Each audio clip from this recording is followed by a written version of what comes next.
Ini standar klarifikasi, ya. Bapak Ibu sekalian, sudah ada seperti tadi saya sampaikan. Ya. Nah, ini dakwaan tunggal tentang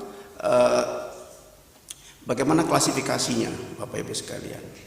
Ini, apabila terdakwa bukan dengan dakwaan tunggal, ya, ini selanjutnya, maka stikernya itu. Kalau dakwaan tidak terbukti sama sekali pada tingkat pertama, maka untuk menentukan klasifikasi adalah merujuk pada dakwaan primer _ dakwaan pertama. Jadi sudah jelas dia cara menentukan warna itu. Di barcode itu menyertainya. Jadi di barcode itulah semua berada di ketika dia, dan tolong nanti ada beberapa yang sering sekali ada juga yang salah, barcode-nya itu tidak bisa terbaca.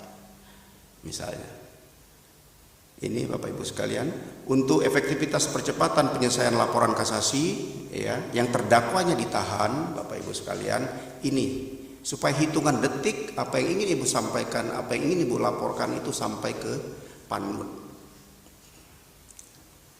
panmut pidana. Yang paling banyak memang panmut pidana khusus, Bapak Ibu sekalian, karena perkara-perkara justru kebalik. Kalau dulu pidana umum itu yang banyak, sekarang persoalannya banyak pidana khusus yang mengajukan upaya hukum itu.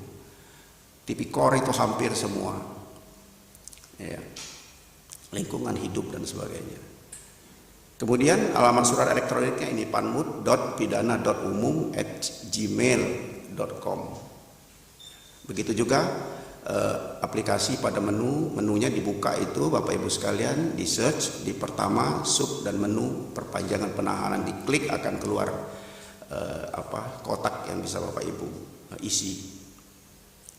Permasalahan yang muncul yang sering sekali, saya banyak sekali itu, hampir setiap hari ini. Yang pertama, para dirjen terutama Dirjen Badilu itu sangat tegas mengenai batas waktu pengiriman berkas upaya hukum, baik banding maupun, karena itu akan masuk di dalam bukan cuma mempengaruhi MIS Bapak dan Ibu sekalian yang ada di pengadilan tingkat pertamanya dan tingkat banding, tapi juga evaluasi sistem penelusuran perkara ACE, ya, berkaitan dengan dokumen-dokumen itu jelas terkirim, jangan sampai tidak lengkap karena mengejar waktu 1 bulan, buru-buru dikirim saja dulu. Percuma juga, karena ketika itu akan menjadi persoalan pada tingkat banding dan tingkat iudek iuris. Bagaimana menetapkan ketua majelis hakim kalau perkaranya sendiri masih kurang pada tingkat pertama? Banyak sekali terjadi di PN itu perkara-perkara yang masih kurang 2, misalnya alasan masih ada delegasi dan sebagainya, itu dipertahankan. Lebih baik belum dikirim tetapi buat surat keterangan mengapa dia terlambat melebihi waktu yang ditentukan oleh ketentuan. Ini, ya, berkas bundel tidak lengkap, baik bundel A maupun bundel B. Kadang-kala kalau dia tidak lengkap di dalam berkas elektronik, dalam dokumen elektronik juga akan tidak lengkap pada dokumen on paper. Ada fenomena pengadilan itu asal mengirim, yang penting tepat waktu, karena mengejar nilai ranking pada SPP. Akhirnya terjadi manipulatif data, berbahaya Bapak Ibu sekalian. Kalau ketahuan dari Bapak yang di sebelah saya ini, Pak Kabawas dan Pak Dirjen, mereka jeli sekali, hanya hitungan 2 telunjuk aja dengan sangat mudah itu mengecek apakah bukti dari checklist yang Bapak masukkan di dalam data elektronik itu, dalam dokumen checklist elektronik itu sudah terpenuhi atau belum. Karena perkaranya akan terus terhambat. Ya, next. E-dokumen tidak ditandatangani, ya, tidak mana sebelumnya lagi, ya. Ini Bapak Ibu sekalian, ada terus lagi sebelumnya tadi. Siapa nih operatornya di mana? Next. Ini tidak ditandatangani oleh panitera, ya, e-dokumen, ya, sering terjadi. Kemudian juga margin, nah ini yang sering menyebabkan barcode itu tidak bisa dibaca, unreadable, unreachable di sananya, susah. Kita harus minta lagi, minta kirim kembali, Kirim ulang sudah memakan waktu. Kita menuntut percepatan penyelesaian perkara Bapak Ibu sekalian, karena core bisnis kita itu bukan hanya menyelesaikan, menerima, memeriksa dan memutus perkara, tapi mempercepat penyelesaian perkara. Kita setuju dengan ada idiom justice delay is justice deny. Keadilan yang terlambat itu sama saja dengan ketidakadilan. Nama file yang tidak terstandarisasi sudah ada pedoman Bapak Ibu, tolong nanti disampaikan. Rapat secara berjenjang aja, misalnya hakim pengawas panitera dengan para panmut nanti dengan operator dan sebagainya, dengan para PP. Hakim pengawas daerah juga sesuai dengan kewenangannya untuk memberikan sosialisasi seperti ini. Ini dasar hukumnya Bapak Ibu sekalian, nanti bisa dilihat. Ya, substansi kebijakan, ya, Bapak Ibu wajib mengirimkan sejumlah dokumen elektronik dalam setiap upaya pemohonan kasasi peninjauan kembali. Nah, di Mahkamah Agung sekarang ketika pemilahan itu terjadi, pemilahan itu akan dibuat hasil pemilahan oleh hakim tinggi, pemilah, kemudian itu akan digabung dengan perkara yang Bapak Ibu kirimkan dengan berkas itu secara elektronik pula. Itu akan baru nanti sampai ke Mahkamah Agung berkas bersama hasil pemilahan dari hakim pemilah. Jadi itu tujuan untuk crash program mempersingkat waktu atau mempercepat pemilahan supaya jangan sampai semua berkas itu harus masuk ke meja Hakim Agung terlebih dahulu. Kemudian apakah hasil pemilahan itu diikuti oleh Hakim Agung atau menjadi bagian dari pertimbangan Hakim Agung itu persoalan lain. Tapi paling tidak itu salah satu upaya yang kita tempuh untuk mempersingkat, memperkecil jumlah perkara yang sampai ke Hakim Agung. Karena kalau sampai ke Hakim Agung dia tidak kemudian diteruskan, maka menjadi tunggakan, jadi backlog.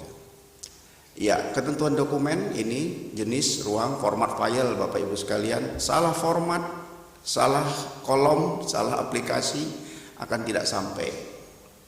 Terpaksa minta lagi, akan butuh waktu yang sama lebih kurang waktunya dengan waktu pertama kali dokumen itu dikirimkan.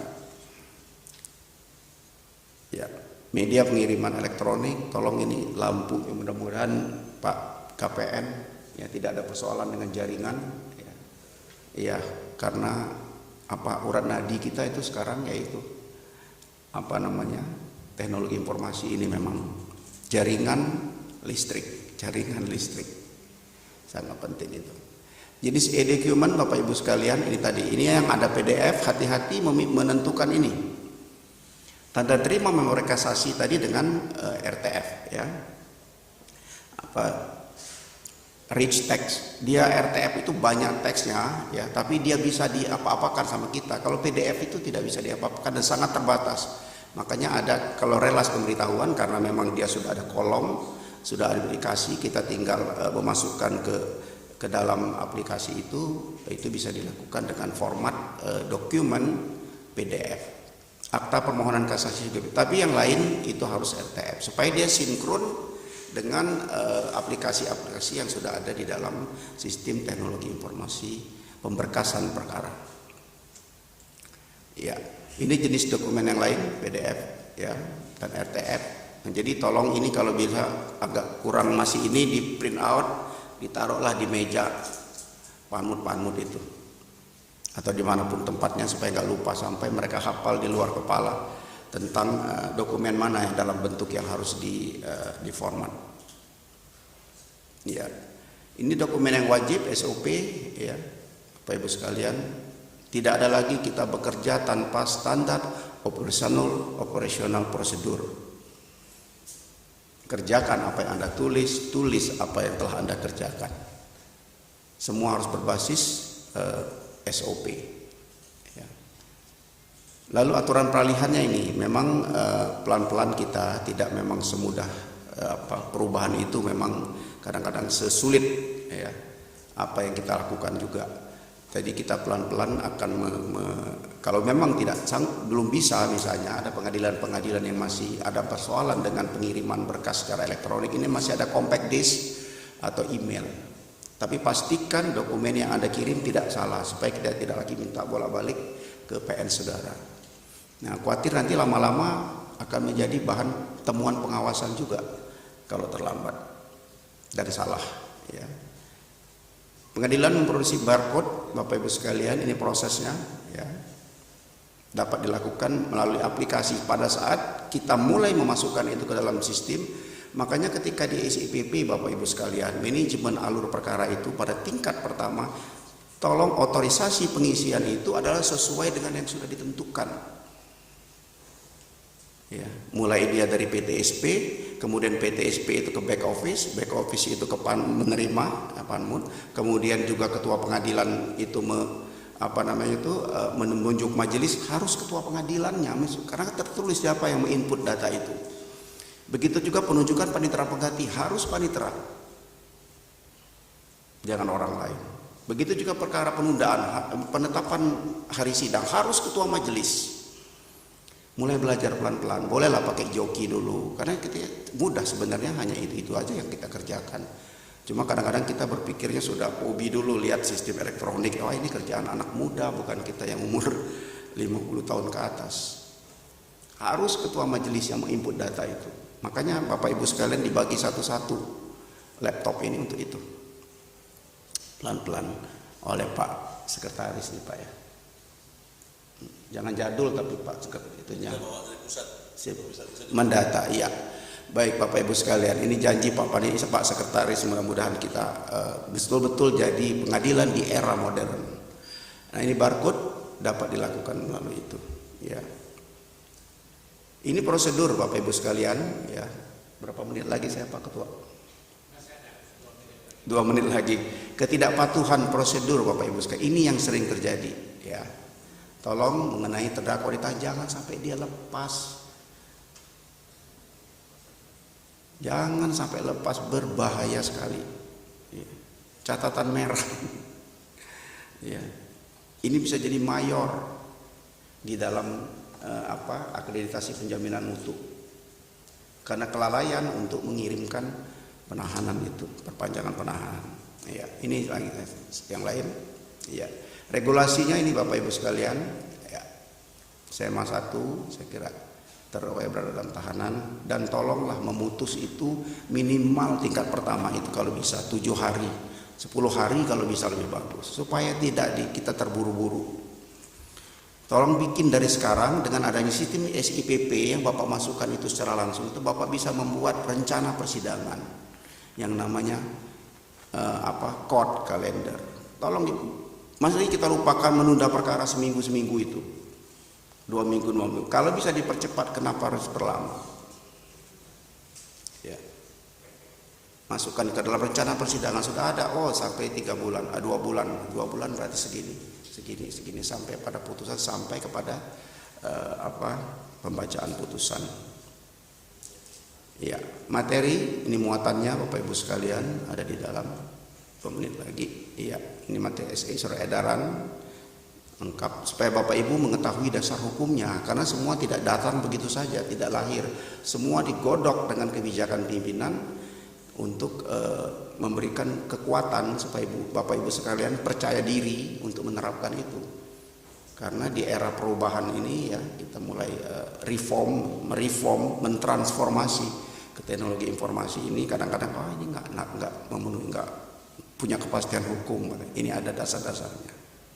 Iya. Saya kira itu, mudah-mudahan Bapak Ibu sekalian bermanfaat semua, dan tolong sekali lagi diteruskan kepada SDM kita yang ada di wilayah Bapak dan Ibu sekalian secara berjenjang.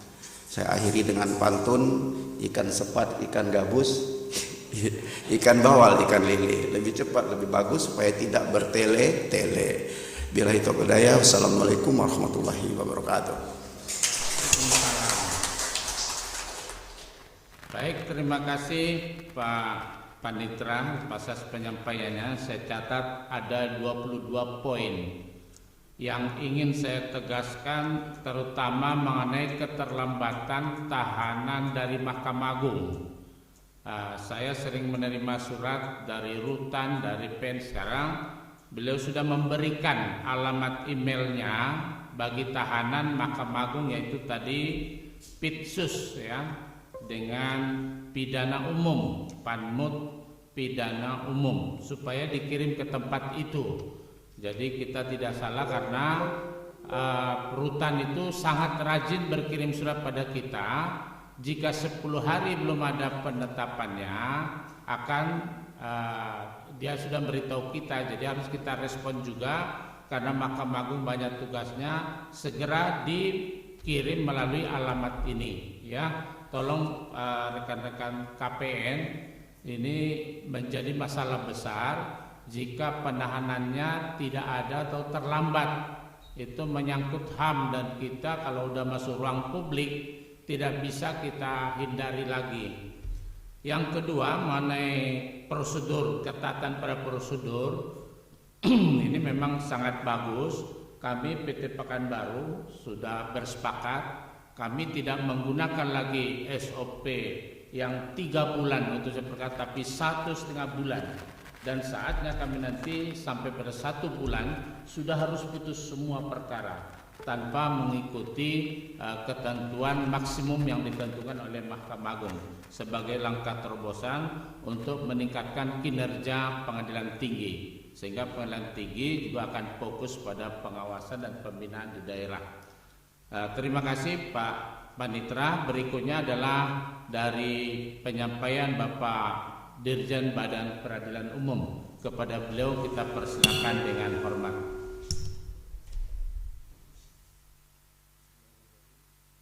Bismillahirrahmanirrahim. Assalamualaikum warahmatullahi wabarakatuh. Selamat pagi. Salam sejahtera untuk kita semua. Om Swastiastu. Yang saya hormati Panitera Mahkamah Agung, yang saya hormati Sekretaris Mahkamah Agung, yang saya hormati Kepala Badan Pengawasan Mahkamah Agung, yang saya hormati Kepala Badan Litbang Diklat Kumdil Mahkamah Agung, yang saya hormati Ketua Pengadilan Tinggi Pekanbaru, Wakil Ketua Pengadilan Tinggi Pekanbaru, Hakim-Hakim Tinggi, Panitera Sekretaris PT Pekanbaru, yang saya hormati Ketua Pengadilan Negeri Sewilayah Hukum PT Pekanbaru, yang saya hormati Tuan Rumah Ketua Pengadilan Negeri, Wakil Ketua Pengadilan Negeri Batam, para hakim, pejabat struktural, pejabat fungsional pada Pengadilan Negeri Batam, Bapak Ibu sekalian yang hadir dan mengikuti kegiatan ini secara live streaming. Pertama sekali tentunya kita tak henti-hentinya bersyukur kehadirat Tuhan Yang Maha Kuasa, masih diberi kesehatan, kekuatan, bisa melaksanakan agenda pada pagi hingga siang hari ini. Saya berterima kasih kepada tuan rumah dan juga kepada teman-teman pejabat eselon 1 yang sudah berkenan hadir untuk mengisi agenda ini. Seperti disampaikan oleh Pak Sesma, ini kegiatan pertama kali Bapak Ibu sekalian, kami pejabat eselon 1 melaksanakan kegiatan di luar dari agenda pimpinan Mahkamah Agung.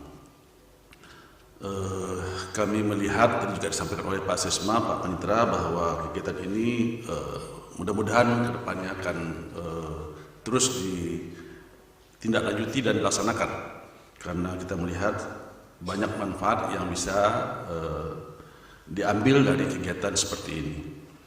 Saya sedikit sebelum masuk materi yang ingin saya sampaikan, stretching, penekanan beberapa hal yang disampaikan oleh Pak Sekretaris dan Pak Panitra tadi. Pertama sekali tentang aplikasi e-Bima yang tadi dicanangkan oleh Pak Sekretaris ya. Saya melihat tadi untuk wilayah hukum PT Riau, saya umumkan, mungkin juga sudah dilihat tadi secara langsung, Pak Sekretaris tidak sempat mengumumkan, itu yang serapan terendah dulu, Pengadilan Negeri Tembilahan, 4% tadi saya lihat itu. Ya. Yang tertinggi Pengadilan Negeri Rohil, 23%. Ya. Ini menjadi catatan bagi PN-PN ini dan juga bagi kita semua, terutama rekan-rekan di lapangan, agar serapan anggaran ini betul-betul diperhatikan. Ya. Nanti bisa dipantau Pak tadi, kan udah lihat sendiri itu ya, bagaimana serapan di sarker-sarker. Jadi Mahkamah Agung ini kalau ini udah di launching ini udah tinggal lihat aja nih, ini siapa yang lambat serapannya, siapa yang bagus serapannya gitu. Kemudian dari Pak Panitra, penekanannya kepada pengiriman berkas. Terutama barcode jangan sampai kosong Pak, atau salah isinya. Nah, ini kan pernah juga makan korban ini ya. Mestinya kita yang bersangkutan kita promosikan lebih bagus lagi, tapi ya karena ada kesalahan-kesalahan seperti ini jadi penilaian bagi kami, Pak. Catatan bagi kami. Ya. Jangan tadi seperti disampaikan oleh Pak Panitra, pengen cepat pengiriman berkasnya, tidak melanggar aturan-aturan yang ada, tapi masih terdapat kekurangan. Ini juga memperlambat penyelesaian perkara di Mahkamah Agung kalau ada kekurangan-kekurangan seperti ini. Tolong ini diperhatikan. Kemudian saya ingin penekanan beberapa hal juga berkaitan dengan Perma 3 2016. Ya, Perma 3 2016 ini kaitannya dengan Undang-Undang Cipta Kerja, Undang-Undang 11 2020, bahwasanya Pengadilan Negeri harus mengeluarkan penetapan dalam waktu 14 hari setelah menerima permohonan. Ya. Ini sempat dibahas, sudah dikeluarkan SEMA, Pak, terkait dengan ini. Kemudian juga berkaitan dengan pengalihan penanganan keberatan perkara KPPU. Ya, tadinya ada di Pengadilan Negeri, sekarang penanganannya ada di PN Niaga. Ya, ini satu hal juga yang baru, ini harus diikuti, Pak. Jangan sampai nanti diterima itu perkara keberatan di tempat Anda disidangkan lagi. Padahal sudah ada petunjuk dari Mahkamah Agung. Ya. Sekarang Mahkamah Agung sedang menyusun permanya, sudah ada pekerjaannya, tapi SEMA sudah dikeluarkan untuk transisi. Jadi perkara-perkara KPPU keberatannya tidak lagi ditangani oleh Pengadilan Negeri, tapi berada di bawah Pengadilan Niaga. Ya, itu berkaitan dengan Undang-Undang Cipta Kerja yang perlu saya sampaikan, dan berkaitan dengan tadi Perma 3 2016 itu. Karena menyangkut di Undang-Undang Cipta Kerja itu diatur bahwa Pengadilan Negeri harus mengeluarkan penetapan setelah 14 hari menerima permohonan. Ya, nggak ada lagi alasan selama ini delegasi-delegasi itu nggak ada, Pak. Ya, seperti disampaikan oleh Pak Panitra tadi itu, court kalender itu mestinya nggak usah 2 minggu lagi udah sidang, Pak. Walaupun delegasi 1 minggu cukup. Delegasi itu begitu diupload itu sudah sah, Pak. Begitu diterima sudah sah, nggak perlu nunggu yang aslinya. Aslinya itu diperlukan untuk pemberkasan nanti. Ya. Kalau untuk persidangan nggak perlu nunggu yang asli. Nah, ini juga KPN tekankan kepada panitranya agar mengkontrol. Ya. Dan gunakan jalur-jalur non formal, Pak. Jangan bersurat terus. Kalau ada kekurangan terlambat bersurat, nunggu suratnya lama sekali. Telepon, banyak medianya saat ini. Ada telepon, ada namanya faksimile, ya. Banyak sekali medianya itu. Apalagi satu wilayah hukum. Misalnya Tanjung Pinang minta delegasi ke Pekanbaru. Nah, ini kan satu PT itu kan. Nggak ada kendala lagi lah. Ya. Sekarang Mahkamah Agung sedang mengembangkan peradilan modern. Jangan pakai cara-cara lama itu. Ke depan nanti, Pak, itu berkas semua seperti disampaikan oleh Pak Panitra tadi itu sudah online semuanya. Soft copy yang dikirim, Pak, nggak perlu lagi berkas sampai setinggi berkas tipikor setinggi setengah 1 meter, 2 meter gitu. Itu kan perkara-perkara dulu itu, perkara kayak Anas Urbaningrum, perkara-perkara Putih gitu, itu berkasnya gini, Pak. Nah, itu nggak lagi kirim nanti ke banding, ya. Saat ini juga kita sedang terapkan banding online itu, walaupun masih proyek percontohan, tapi beberapa PT sudah menjalankan. Nah, tolong teman-teman PN ini mendukung, Pak. Mendukung dan mengikuti kebijakan-kebijakan yang sudah dilahirkan oleh Mahkamah Agung, dikeluarkan oleh Mahkamah Agung. Diikuti, ya. Baik, saya masuk ke materi saya karena waktu yang terbatas. Saya mengambil judul tentang pelayanan prima kepada pencari keadilan. Tadi disampaikan oleh Pak Sesma, ya, yang namanya ZI, ya, wilayah bebas korupsi, WBK, BBWM, semua itu, RB, semuanya itu intinya 2, Pak. Kan kita tahu kan surveinya 2, 1 indeks kepuasan masyarakat sama indeks persepsi anti korupsi. Nah, sekarang saya penekanan kepada kepuasan masyarakat itu. Kepuasan masyarakat adalah pelayanan prima. Apa itu pelayanan prima? Ya. Nah, ini kita sudah keluarkan dasar-dasar hukumnya terkait dengan pelayanan prima itu ada Undang-Undang 14 2008, Keterbukaan Informasi 25 2009, ya. Begitu juga keputusan Mahkamah Agung 76 2009, 1/1444 2011. Keputusan KMA 026 2012 dan keputusan WKMA nomor 01 2009 tentang pedoman pelayanan informasi pada Mahkamah Agung. Kemudian dasar hukum pelaksanaan ini juga menyangkut pada Undang-Undang regulasi yang dikeluarkan oleh Dirjen Badilum. Jadi Dirjen Badilum untuk mendukung tadi dasar-dasar hukum tadi itu mengeluarkan beberapa regulasi ya, mulai dari berkaitan dengan keputusan Dirjen 1586 menyangkut tentang standar pelayanan, pemberian informasi publik untuk masyarakat pencari keadilan, dan standar penyedia informasi di pengadilan. Ada lagi berkaitan dengan PTSP 77 2018, kemudian juga diperbaharui dengan 3239 2019, kemudian juga berkaitan dengan pemberlakuan aplikasi pelayanan terpadu satu pintu plus PTSP plus itu dengan 44 2019, dan terakhir kita Dirjen Badilum mengeluarkan 3 ketentuan berkaitan juga selain akselerasi ini ada ketentuan berkaitan dengan restoratif justice, standar sarana prasarana, dan juga satu lagi berkaitan dengan 1691, 1692 itu ya, 1693, ada 3 nanti akan kami jelaskan juga. Kemudian berkaitan dengan standar pelayanan publik, penetapan standar pelayanan peradilan dilakukan dengan memperhatikan prinsip-prinsip dari pelayanan publik. Yang pertama kali sederhana, partisipatif, akuntabel, berkelanjutan, transparan, dan berkeadilan. Jadi jangan sampai Pak nanti orang sudah datang lebih dulu tapi diterima di belakangan. Ya. Kemudian juga harus terbuka. Ya. SOP-nya berapa hari? Ini kalau kita datang dijelaskan untuk era terang itu hitungan jam. Untuk minta salinan putusan hitungan jam juga. Tapi faktanya kami saat sidak itu salah satu PN yang sudah meraih WBK, WBBM, ternyata tidak seperti itu. Nah ini kalau tahu ini orang Minpan RB-nya bisa copot ini Pak. Jadi ya jangan mengejar prestasi, tapi berikanlah pelayanan yang sudah semestinya didapat oleh para pencari keadilan. Ya. Kalau penilaian itu pasti dengan sendirinya Pak, kalau udah bagus pasti nilainya pasti akan lebih bagus juga. Apa itu pelayanan prima? Pengadilan sebagai penyedia layanan wajib memberikan pelayanan yang berkualitas, sedangkan masyarakat memiliki hak mendapatkan pelayanan. Apabila seorang pimpinan tidak memiliki komitmen, nah ini yang paling penting Pak, komitmen pimpinannya. Kalau pimpinannya sudah tidak mau tahu, tidak ada perhatian, ya jangan berharap lah. Ya. Tapi kalau pimpinannya punya komitmen untuk pelayanan ini, ya ke bawahnya pasti akan mengikuti. Ya. 7 elemen pelayanan prima, 1 kepemimpinan tadi. Fokus kepada pelanggan, pengambilan keputusan berdasarkan bukti dukung, pendekatan hubungan, pendekatan proses, pemberdayaan, dan perbaikan terus-menerus. Ya.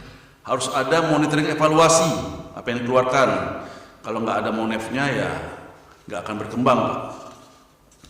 Begitu juga seperti dengan survei-survei yang diadakan, survei kepuasan masyarakat atau survei indeks persepsi anti korupsi. Itu 3 nilai terendahnya itu dievaluasi. Jangan diadakan survei aja tapi nggak ada evaluasinya. Ya. Dievaluasi Pak, 3 nilai terendahnya apa, misalnya tentang biaya, tentang percepatan penyelesaian. Nah itu dievaluasi, diumumkan di website gitu, supaya masyarakat tahu bahwa ini hasilnya survei seperti ini, terendahnya seperti ini, perbaikannya seperti ini, sehingga masyarakat juga tahu gitu ya. Begitu juga dengan sarana-sarana atau yang kita berikan ini, pelayanan-pelayanan yang kita berikan ini harus tercermin di website Pak. Masyarakat itu kan bisa lihat itu, pengadilan itu kan citranya kan dari website. Apa itu pengadilan negeri Batam ya, dari website itu. Oleh karenanya website itu harus dikelola sedemikian rupa sehingga membuat orang tertarik untuk melihatnya gitu. Nah di situ harus ada tadi di SKKM A1144 itu hal-hal yang wajib dipublish di website. Masalah anggaran harus ada di situ, program kerja harus ada, laporan tahunan, renstranya gitu. Harus ada semua Pak. Kemudian berkaitan dengan pelayanan persidangan, wajib mengumumkan jadwal sidang kepada masyarakat melalui papan pengumuman, monitor, ada apa namanya itu, layar monitor TV ya, ada running text. Jadi orang kalau datang itu dia lihat itu, oh saya ini di sidang di ruang sekian, sidang sekitar jam sekian. Bisa dilihat, sidang di pengadilan dimulai sesuai dengan jadwal yang telah diinput pada sistem informasi penulisan perkara. Jadi jangan beda, Pak, jangan beda yang ada di SIPP di running text dengan faktanya. Jadi orang nggak datang lagi, Pak, dipanggil jam 10, sidangnya jam 4. Kasihan. Kemudian berkaitan dengan biaya perkara. Masyarakat tidak dikenai biaya untuk mendapatkan layanan pengadilan pada perkara pidana. Besarnya panjar biaya perkara pada tiap-tiap pengadilan ditetapkan melalui surat keputusan oleh KPN. Wajib diumumkan kepada masyarakat melalui papan pengumuman, website, atau media informasi lainnya. Jadi orang tahu buat perkara itu berapa. Kemudian wajib memberitahukan mengembalikan kelebihan biaya perkara. Sisa panjar itu, Pak, nggak boleh ada lagi sama kita, Pak. Kalau nggak dikembalikan, diberitahukan lewat waktu, store ke kas negara. Ya, jangan ada sama kita. Ini agak panas ini ya. Oh.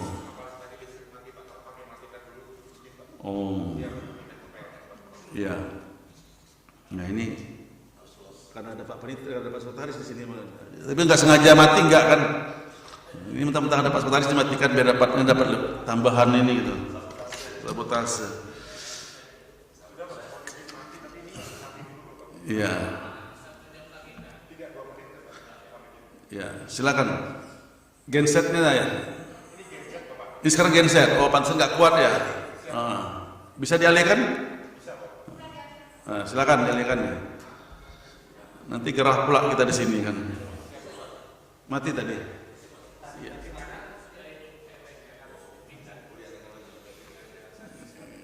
Ini masih genset ini. Manajemen risiko, tapi cepat tadi saya lihat itu. Cuma hitungan berapa menit udah hidup lampunya kan. Berarti manajemen risikonya jalan. Cuman kayaknya gensetnya belum kuat ini, Pak.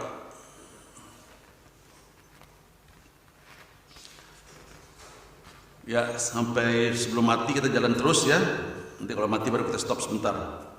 Pelayanan bantuan hukum wajib menyediakan pos bakum, menyediakan advokat piket ya. Memberikan pelayanan